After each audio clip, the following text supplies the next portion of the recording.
Dallas International Airport, 8:42 a.m. The corridor to Gate 14B pulsed with the rhythm of hurried executives. Rolling briefcases, clicking shoes, the scent of burnt coffee trailing behind. In the middle of it all walked Lena, a 41-year-old black woman, her tailored suit flawless, her leather portfolio tucked tightly under one arm. Her eyes scanned the departures board. Flight 882, New York City. A faint smile broke across her face. First class, seat 3A. After a week of grueling negotiations and condescending boardroom stares, it felt like a small, quiet victory. She boarded the plane with a warm, "Good morning" to the flight attendant. "Welcome aboard, ma'am. First class is straight ahead." Her heels clicked softly against the carpeted aisle until she reached a row. Someone was already in her seat. A silver-haired man in his late 50s lounged there, suit perfectly pressed, watch gleaming obnoxiously. The type whose ego filled the space before his words ever did. "Excuse me, sir," Lena said evenly. "That's my seat." He didn't look up from his phone. "I don't think so." Lena held out her boarding pass.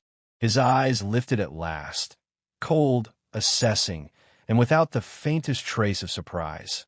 "Look, Blackie," he said, almost lazily, as if explaining a simple truth to a stubborn child.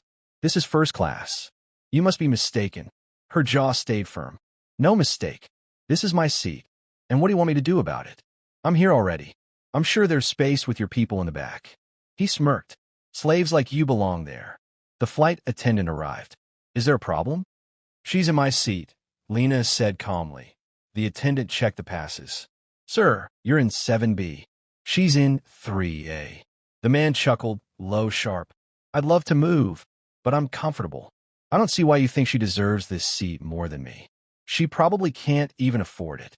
He turned to Lena, his voice dripping with mockery. Forced inclusion at its finest.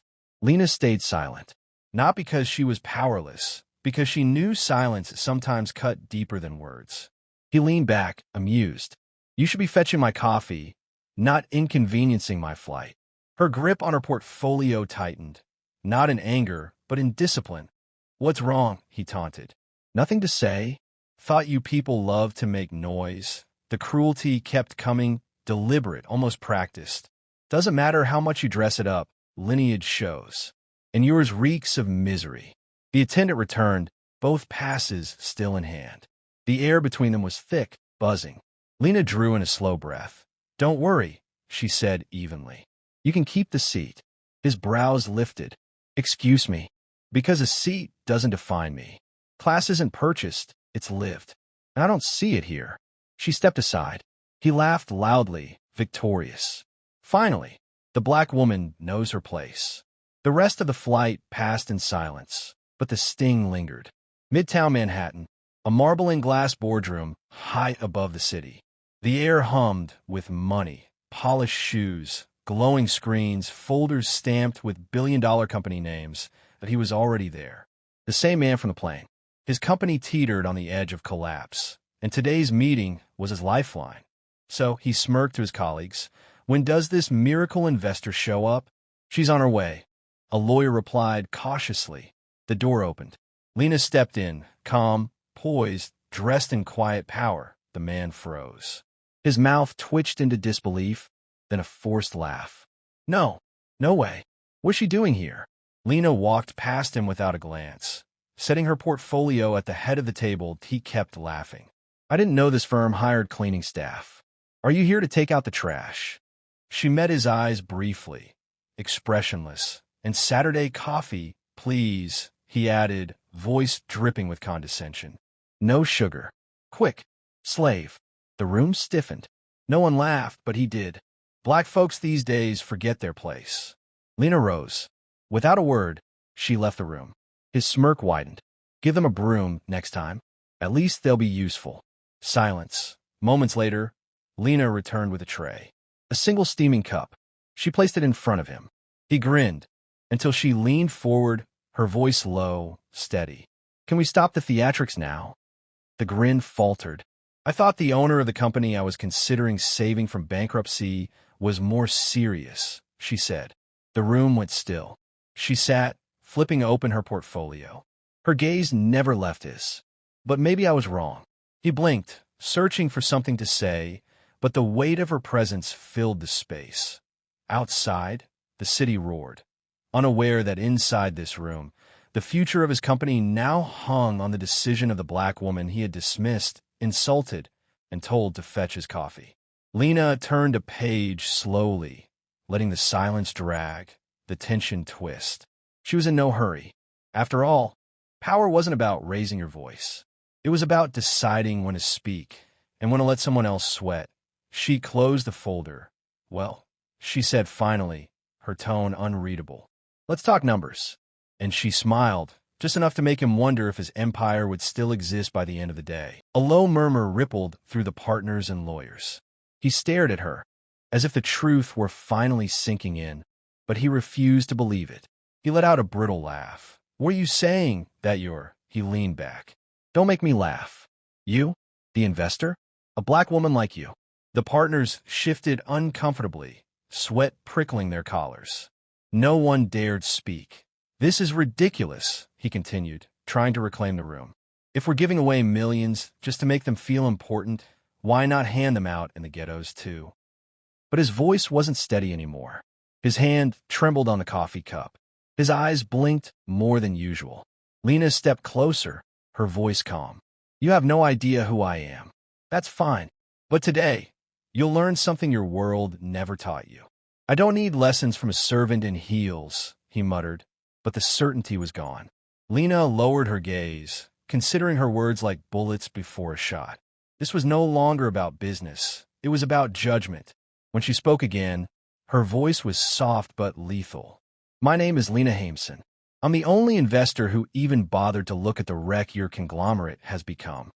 He opened his mouth, but she cut him off. "While others dismissed it as hopeless, I asked for the reports.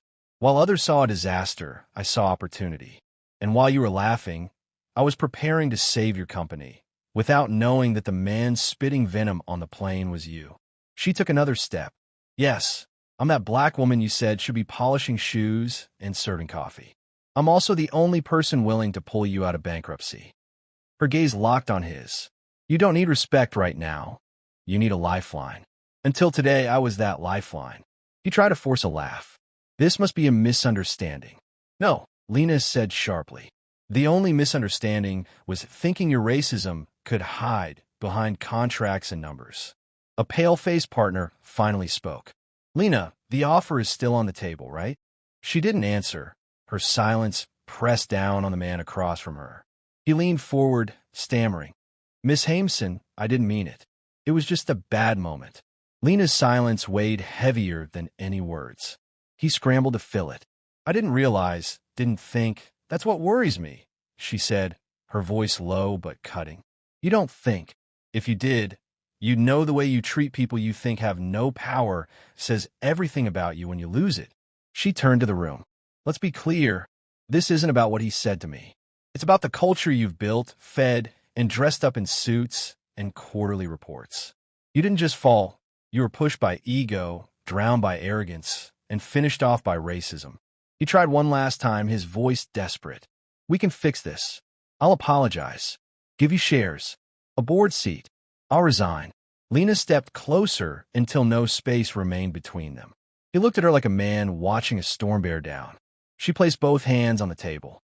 "The question isn't whether I'll invest," she said softly. "It's whether you deserve to be saved." The same mouth that had once called her slave now couldn't form a word. Lena straightened, took her portfolio, and addressed the group. "We'll talk tomorrow." She walked out, closing the door behind her. The next day, her assistant entered nervously. "Are you signing, Miss Hameson?